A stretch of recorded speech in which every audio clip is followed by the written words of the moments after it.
creio que Deus vai falar esta noite. Se o nosso coração estiver atento à palavra de Deus, à voz de Deus, né, o nosso coração disposto a ouvir aquilo que Deus tem para falar, sairemos daqui com a bênção nas mãos, em nome de Jesus. Convido os irmãos já para abrir a Bíblia no capítulo 15 de 1 Coríntios. 1 Coríntios, capítulo 15.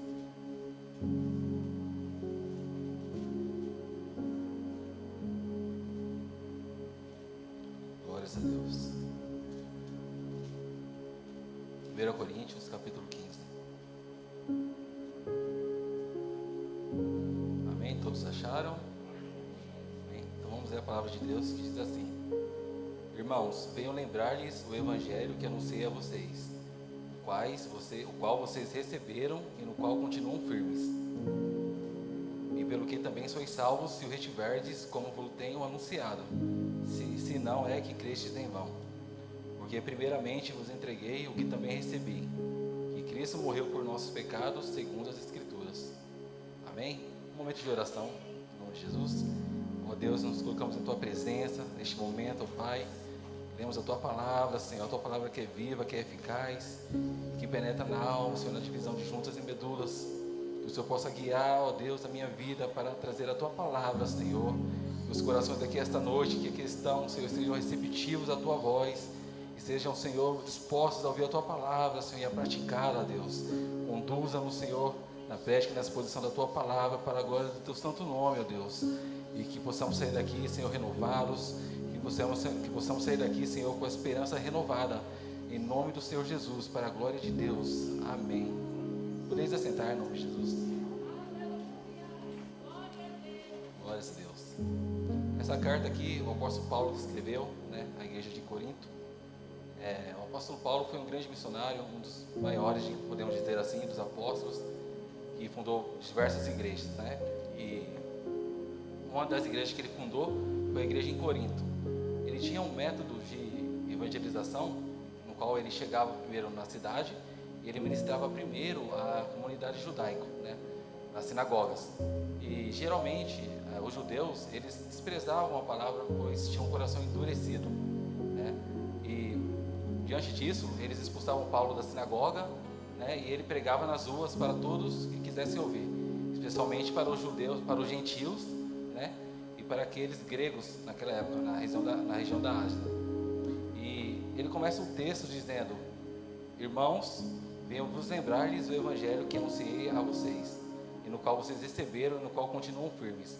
Após ter fundado a igreja, ter estabelecido lideranças, né, ter instruído na palavra de Deus, ter ensinado os novos convertidos, ele sempre deixava lideranças, né, postas nas igrejas.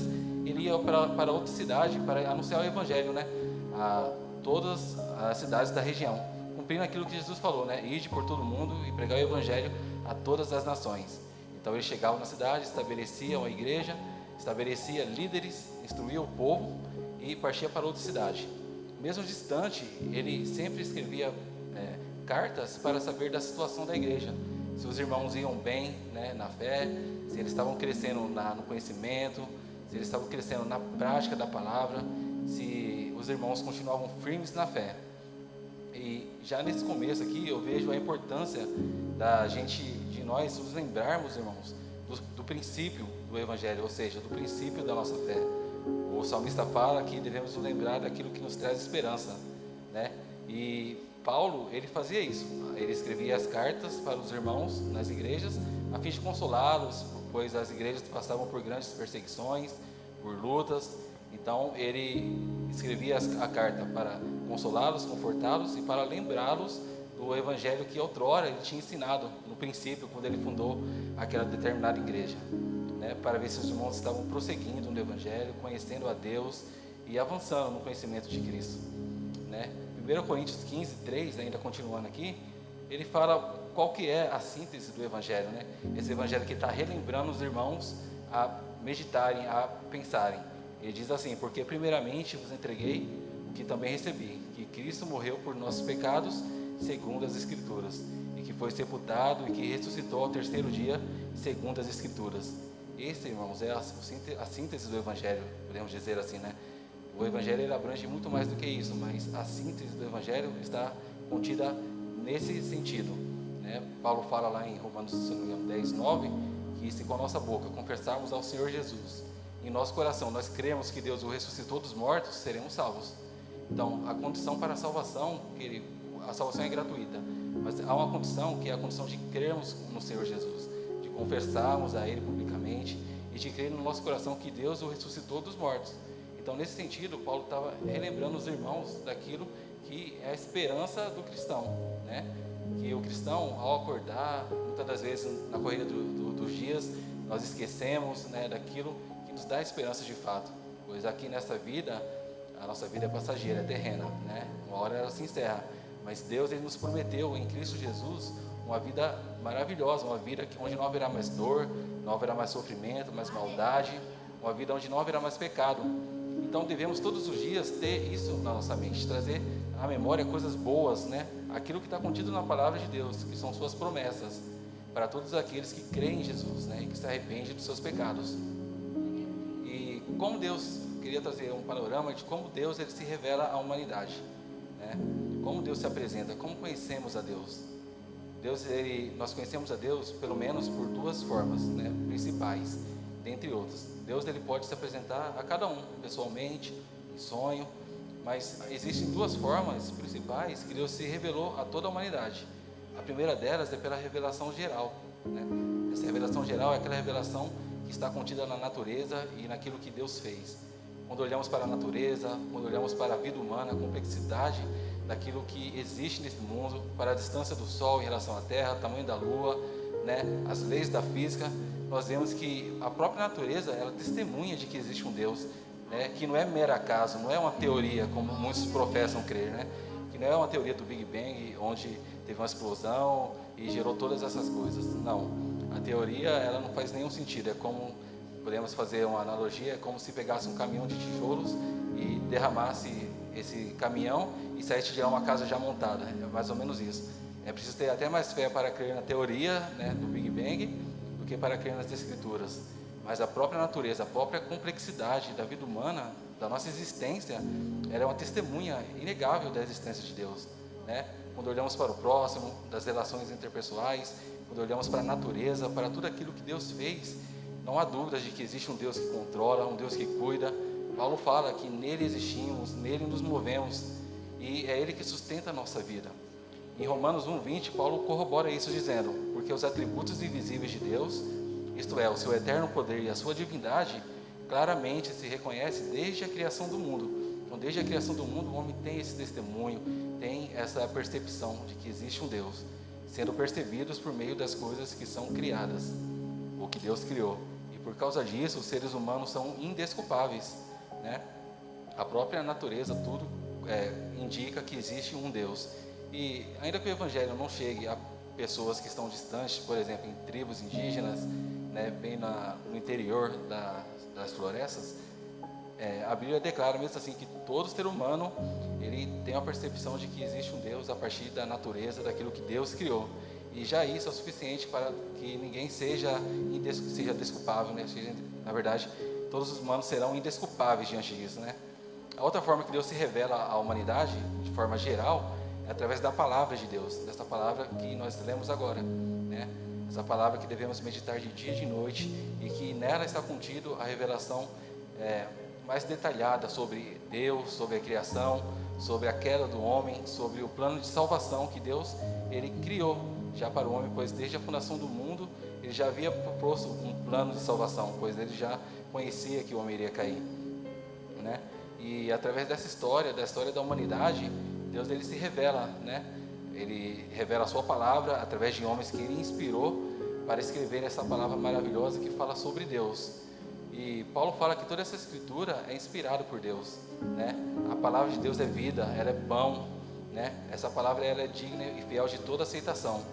E através do testemunho da palavra, nós temos conhecimento mais detalhado de quem Deus é, do plano de Deus, da nossa condição, né, como um ser humano, daquilo que Deus ele preparou para aqueles que estiverem dispostos a renunciarem, né, ao seu pecado, a abandonarem a sua vida de perdição e se voltarem a Deus.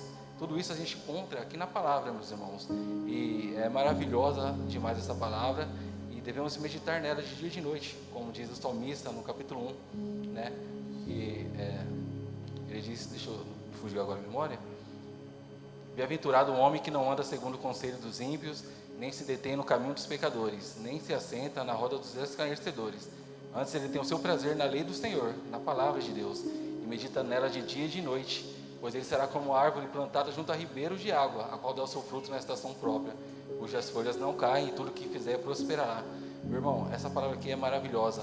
Ela é luz para o nosso caminho, ela é vida para nós, né? O Senhor Jesus falou: Pai, santifica-os na verdade, a tua palavra é a verdade. Dentre todas as religiões que existem no mundo, né, nenhuma se compara ao Evangelho. O Evangelho se distorce de todas elas, pois dentre todas religiões, o Evangelho ele diz a verdade sobre a condição humana, né, e sobre o pecado humano. As demais religiões, elas pregam que por meio de boas obras nós podemos ter algum mérito para alcançar a benevolência de Deus. Mas a Bíblia fala que não há condição nenhuma no ser humano, não há mérito nenhum em nossa vida que possa nos justificar diante de Deus, pois as nossas obras de justiça, por mais bom que pareçamos ser diante da humanidade, diante das pessoas, para Deus é como trapo de imundícia, pois a santidade de Deus é elevadíssima, meus irmãos. Jesus falou certa feita, ouviste o que foi dito, não adulterarás. Aí Jesus vai e corrobora, e na verdade ele aumenta essa interpretação. Ele diz: na verdade eu vos digo que qualquer que olhar para uma mulher e a cobiçar, o seu coração já adulterou. Ou seja, é mais rígido ainda. A santidade de Deus é muito mais elevada, meus irmãos. Ele conhece, Ele que som dos corações, Ele que som da mente, Ele conhece nosso interior. E até mesmo no pensamento, no olhar, nós já pecamos diante de Deus, né? Até mesmo no gesto, no olhar, a gente peca diante de Deus. A condição nossa é realmente de pessoas caídas. E sobre a nossa condição humana ainda, Paulo fala: porque todos pecaram e destituídos estão da glória de Deus. Portanto, assim como por um só homem entrou o pecado no mundo, e pelo pecado a morte, assim também a morte passou a todos os homens, porque todos pecaram. Ou seja, diante de Deus não há ninguém que tenha mérito, diante de Deus não há ninguém que possa se justificar, apresentar suas obras como recompensa da salvação em Cristo. Não há. Estamos moralmente mortos, né? A nossa natureza é caída, não há virtude em nós. Paulo fala: não há um justo, nenhum sequer. Todos se desviaram e se fizerem inúteis, não há ninguém que busque a Deus. Se Deus não intervir e vier ao encontro do ser humano, estamos perdidos, estaremos perdidos. Mas graças a Deus que a salvação vem do Senhor, como diz o salmista no versículo 3, no capítulo 3, no versículo 8. A salvação vem do Senhor.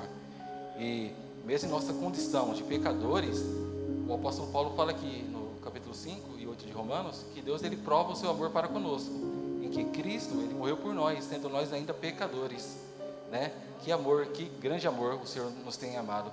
Nós, seres humanos, que nos afastamos da sua presença, cometemos pecados, né? Todos os dias pecamos, quer por pensamento, por intenções, por desejos, por olhares, por gestos, aquilo que ouvimos. Temos pecado contra Deus, mas o Senhor ele nos amou de tal maneira, como diz a palavra, que deu o seu Filho unigênito, para que todo aquele que nele crê não pereça, mas tenha vida eterna. A salvação vem do Senhor, meus irmãos, e graças a Deus por isso, porque se dependesse de nós, estaríamos perdidos, porque nossa natureza ela é má, ela é inclinada ao mal. Como diz a palavra, não há um justo, nenhum sequer. Todos se desviaram e se fizeram inúteis, né? E a palavra de Deus é isso, ela vem nos trazer um convite da parte de Deus para toda a humanidade, né? Um convite de salvação para a humanidade caída. É um convite para que possamos morar nas moradas celestiais, né? Ter a vida eterna com Cristo Jesus. É isso que Deus tem preparado para aqueles que o amam e para aqueles que o buscam, né? Se diligentemente nós permanecermos no caminho do Senhor, né? Seguindo a sua palavra, praticando a sua palavra, nós estaremos um dia, já viveremos aqui nessa terra, gozando da alegria e da comunhão do Senhor, de forma limitada, claro, mas prazerosa, né? Porque a alegria do Senhor é a nossa força, como diz o salmista. E o Senhor tem preparado coisas que o olho nunca viu para aqueles que o amam. Nunca subiu ao coração do homem, aos ouvidos nunca ouviu. São coisas inexplicáveis e maravilhosas que Deus tem preparado para todos aqueles que perseverarem nessa palavra, neste caminho, seguindo ao Senhor diligentemente, andando em santidade, né? Temos a certeza que Deus, Ele extinguirá, né, toda a maldade do mundo, todo o pecado, todo o sofrimento, todo o ódio, angústia, né, tudo aquilo de mal que o pecado trouxe, né, e que o diabo, ele faz com que seja gradual. Cada vez mais nós vemos o homem se corromper cada vez mais, né, se entregar aos seus próprios desejos e consciências, e a cada vez mais o pecado ele fica grande, né, nessa terra. Podemos ver isso sendo exponencialmente vivido, né, nesse mundo. Mas o Senhor prometeu em sua palavra que tudo isso chegará ao fim, né, e essa é a nossa esperança, que se nós permanecermos em Cristo, né, nós gozaremos com Ele de uma vida eterna, onde não haverá mais dor, sofrimento, tristeza, e todas essas coisas aqui que a gente vê que é mal, que é má, serão passadas. E qual que é a condição para receber este presente, este convite que Deus ele tem oferecido para toda a humanidade, né? A condição é o que Jesus falou quando começou a pregar, né? Diz aqui em João, em Marcos, e Jesus depois que foi entregue à prisão, e João depois que foi entregue à prisão, veio Jesus para a Galiléia pregando o evangelho do reino e dizendo: o tempo está cumprido, o reino de Deus está próximo, arrependei-vos, pois, e credes no evangelho. O presente que o Senhor nos dá, meus irmãos, é gratuito. E como alguém dá um presente para nós, nós devemos estender a mão e receber esse presente. Assim Deus, Ele deu esse presente a toda a humanidade, a todos aqueles que querem recebê-lo.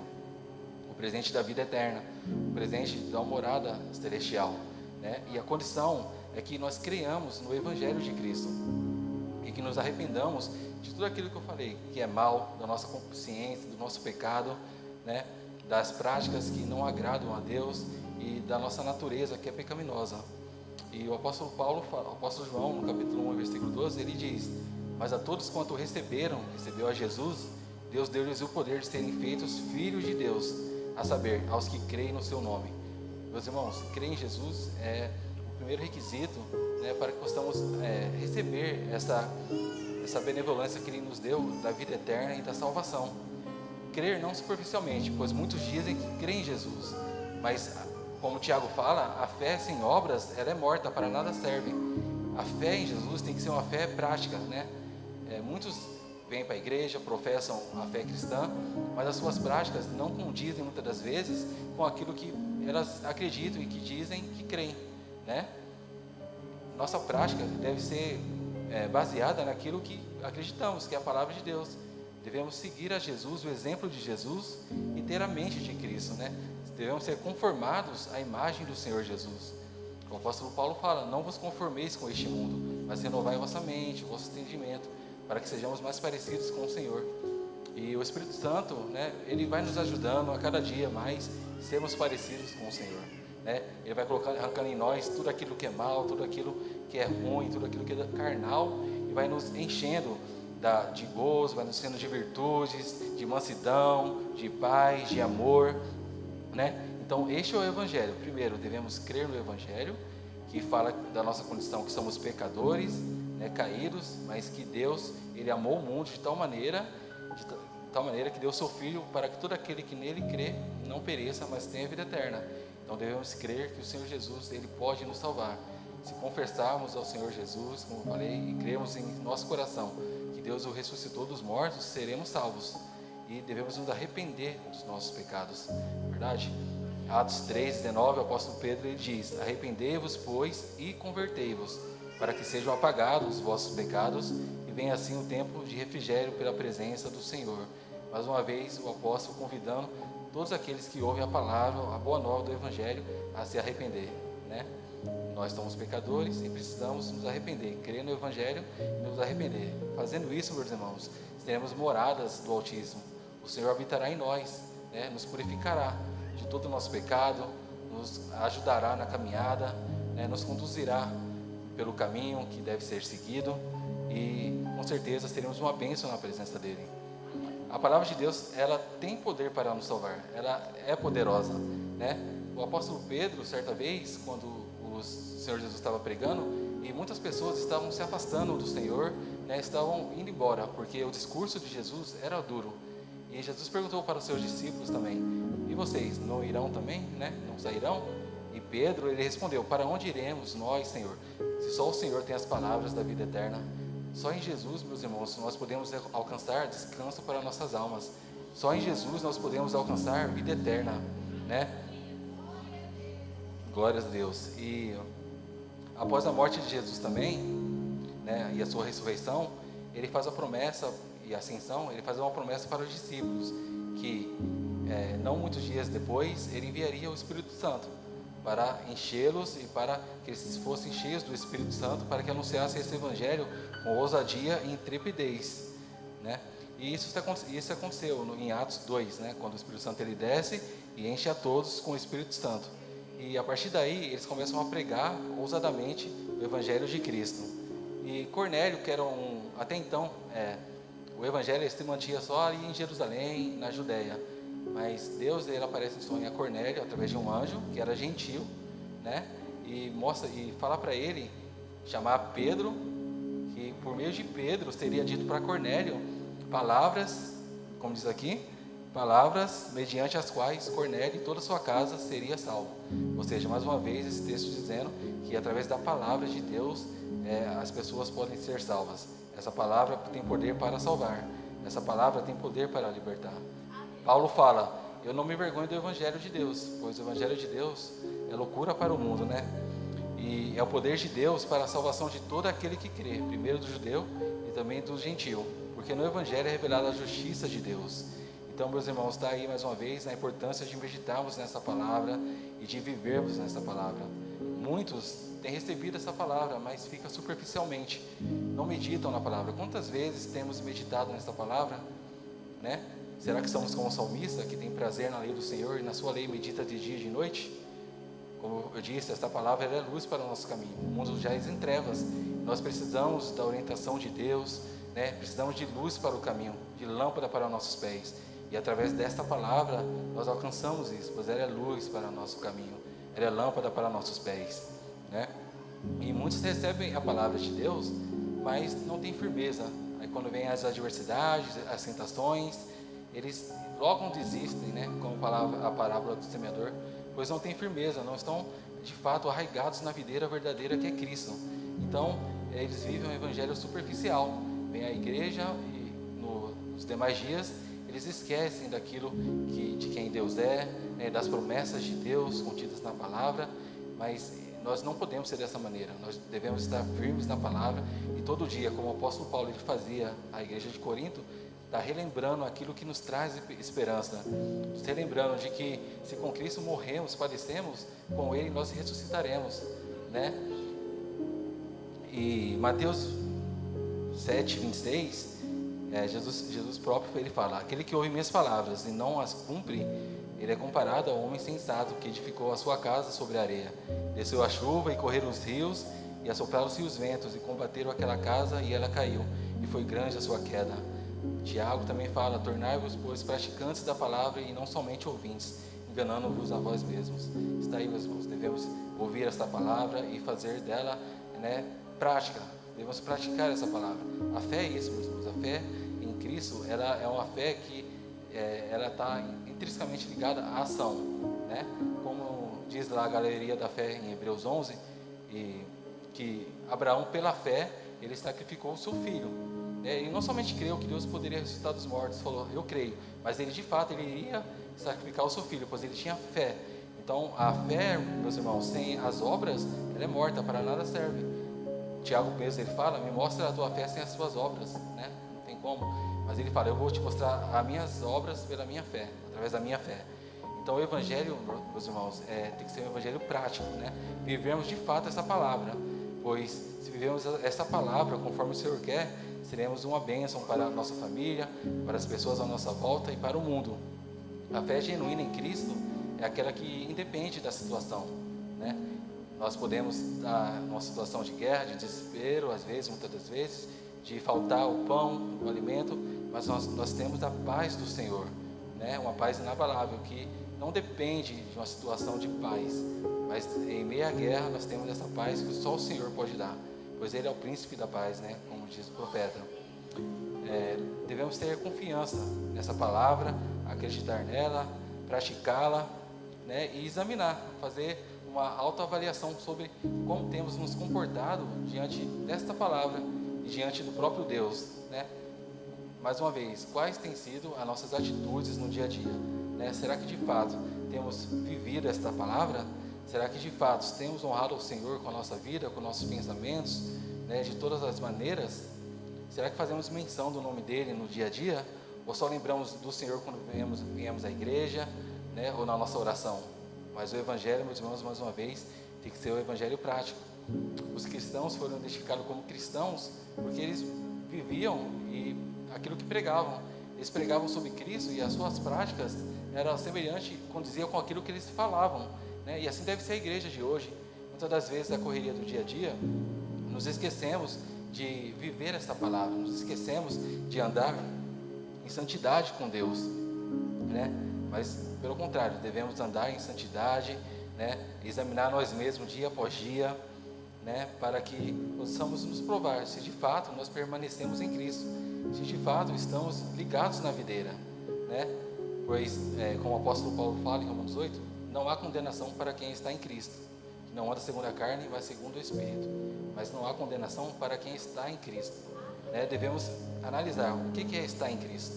Será que estar em Cristo é apenas vir para a igreja? Será que estar em Cristo é dizer apenas que é cristão? Não, isso é muito superficial, né? Estar em Cristo, segundo João, na carta de 1 João 2,6, o apóstolo João fala que aquele que diz que está em Cristo deve andar como ele andou. Veja a gravidade disso, meus irmãos, né? A seriedade da palavra de Deus. Paulo fala, nenhuma condenação há para quem está em Cristo. Mas o que é estar em Cristo? Estar em Cristo é andar como ele andou, né? E com as nossas próprias forças isso não é possível. Mas depois que aceitamos a Jesus, nos arrependemos dos nossos pecados, confessamos ao Senhor, cremos nele, entregamos a nossa vida para ele, ele, através do Espírito Santo, ele vai nos moldando a sua imagem, né? Ele vai nos enchendo com o teu Espírito Santo e nós vamos tendo as qualidades, a mente de Deus. Paulo fala, no demais, irmãos meus, se já ressuscitaste com Cristo, pensai nas coisas que são de cima, né? Onde Cristo está sentado. Então, se de fato nós já nascemos de novo, já temos as premissas de Deus, nós devemos pensar naquilo que é de cima. Muitas das vezes nós temos pensado apenas naquilo que é material, naquilo que é corruptível, naquilo que é temporal e que passa.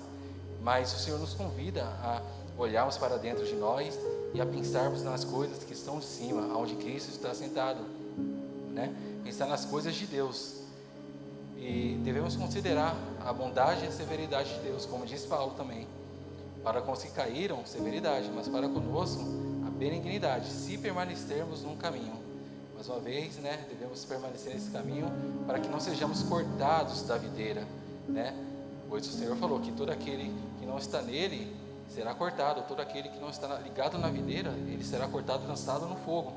E aquele que está na videira, meus irmãos, ele produz frutos, não frutos por si próprio, mas ele produz frutos porque ele está ligado na videira, que é o próprio Senhor. Então devemos olhar para a nossa vida, ver os nossos frutos, né? Ver se estamos caminhando da maneira que Deus ele quer que caminhemos. Devemos analisar o Evangelho que estamos vivendo, né? E nos lembrar cada dia, meus irmãos, daquilo que nos dá esperança.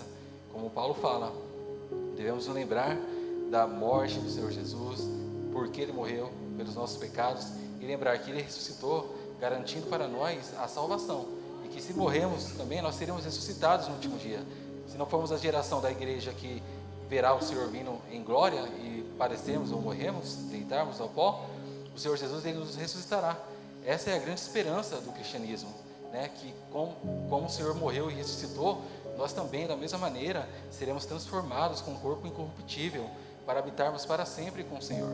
E muitas das vezes nos esquecemos disso, irmãos. Vivemos a vida, a correria do dia a dia, e nos esquecemos de agradecer ao Senhor por tão grande salvação que Ele nos concedeu, né? O Senhor provou o seu amor para conosco, entregando seu Filho Jesus para morrer por nós, sendo nós ainda pecadores. E qual que é a nossa forma de amar ao Senhor? Falamos que amamos a Deus, mas o que é amar a Deus? É só dizer que ama? Não, não é isso. O próprio Jesus, ele fala aqui, deixa eu achar, em João 14, Jesus respondeu, muito importante, meus irmãos, Jesus respondeu e disse, se alguém me ama, guardará a minha palavra, e meu Pai o amará, e viremos para ele e faremos nele morada. Amar a Jesus, amar a Deus, não é simplesmente uma declaração da nossa boca, não é simplesmente dizer que amamos a Ele, não. Amar ao Senhor Jesus é cumprir e viver a palavra que Ele nos ensinou, né? Pois aquele que vive a palavra de Deus é comparado a um homem sensato, prudente, que edificou sua casa sobre a rocha. Aí vem a água, desceu a chuva, mas essa casa permanece firme. Então, meus irmãos, devemos amar ao Senhor como? Vivendo a palavra dEle, cumprindo essa palavra, né? E em Romanos 13, 11, Paulo fala: e isso digo conhecendo o tempo, que é a hora de despertarmos do sono, porque a nossa salvação está agora mais perto de nós do que quando aceitamos a fé, né? Então, o tempo, meus irmãos, está findando, né? Para Paulo e para os cristãos, era como se eles vivessem no último dia, no último tempo. Nós, da mesma maneira, devemos viver cada dia como se fosse o último dia. Dessa forma, estaremos vigilantes, estaremos atentos, estaremos nos avaliando todo dia se de fato estamos vivendo, né, a palavra do Senhor, se estamos amando a Cristo, se estamos amando nossos irmãos, né? Pois o próprio Jesus, ele falou: um novo mandamento vos dou, que vos ameis uns aos outros, não como eu amo ao meu irmão, mas como Cristo amou a sua igreja e assim mesmo se entregou por ela. Vê o tamanho e a grandiosidade desse amor que devemos ter para com os irmãos, né? E a prova que o mundo tem de que amamos a Deus e de que conhecemos a Deus é exatamente essa. Jesus, ele fala: e sereis conhecidos do mundo se vos amardes uns aos outros. Então, meus irmãos, o amor é o grande dom que o Senhor nos concedeu e que devemos ter, né? E que devemos viver. Amar a Deus como cumprindo a sua palavra, e amar os nossos irmãos como Cristo amou a sua igreja, né? Ajudando, compartilhando, né, das suas necessidades e servindo-os, assim como Cristo, ele serviu aos apóstolos e aos discípulos, né? E que o Senhor abençoe a cada um de vocês, que possamos viver a palavra do Senhor, essa palavra, que possamos ter esperança nessa palavra, ter esperança no Senhor Jesus, lembrar cada dia de que Ele morreu pelos nossos pecados e ressuscitou, para que tenhamos vida eterna com Ele, né? Pois muitas das vezes nos esquecemos disso e vivemos nossa vida, né, meus irmãos, na correria, afadigados e ansiosos em conquistar muitas das vezes bens, estabilidade, conforto. Todas essas coisas são lícitas, mas elas não são prioridades, ou não devem ser prioridades para a nossa vida, pois este mundo é passageiro e o Senhor tem preparado, né, um lugar onde não haverá mais pranto, onde não haverá mais sofrimento, pecado e nenhum mal. E é para isso que devemos lutar, é por isso que viemos à igreja, para que possamos receber este presente que o Senhor, ele dá gratuitamente a todos que o amam, ou seja, a todos que vivem a sua palavra e que amam os seus mandamentos. Amém? Essa é a palavra do Senhor, e que o Senhor continue falando no coração dos irmãos. Amém? Os irmãos, coloquem em pé, por favor. Vamos fazer a oração da fé. Que possamos viver esta palavra, como foi pregado e foi frisado aqui, né? Cada dia lembrando desse evangelho e tendo prazer na lei do Senhor, meditando nela de dia e de noite, pois assim seremos como árvore frutífera, né, plantada junto a ribeiros de água. Amém? Alguém para aceitar o Senhor Jesus que não conhece a Deus e quer recebê-lo como Senhor esta noite? Não há? Alguém? Todos já crentes em Cristo?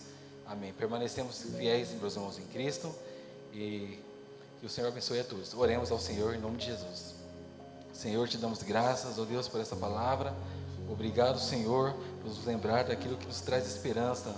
Obrigado, Senhor, por nos lembrar, Senhor, que o Senhor morreu e ressuscitou, para que tenhamos vida, Senhor, em Ti, para que tenhamos a vida eterna, Senhor, para que vivamos em novidade de vida. Que o Senhor possa, Senhor, fazer morada no coração de cada um que aqui está presente, ó Deus, guiando a cada um no caminho, guiando a cada um no dia a dia, nos afazeres, Senhor, da sua vida, Senhor. Conduza cada um nos seus caminhos, ó Deus, guardando e livrando, dando uma semana abençoada, Deus, e produtiva. Guarda cada um, Senhor, livra do maligno, do homem mau, Senhor, e faça morada, instrua cada um em Tua palavra, Senhor, e conduza para a glória do Teu santo nome. Obrigado, ó Deus, mais uma vez, pela Tua palavra e por este culto, ó Deus. Leva cada um em paz, Senhor, e abençoa as famílias que aqui estão reunidas, Senhor, para a glória do Teu santo nome. Te damos graças no nome do Senhor Jesus. Amém e amém. Que a graça do nosso Senhor Jesus, que o amor de Deus, a comunhão e a consolação do Espírito Santo sejam derramadas sobre a vida de todos, não só hoje, mas para sempre. E todos digam...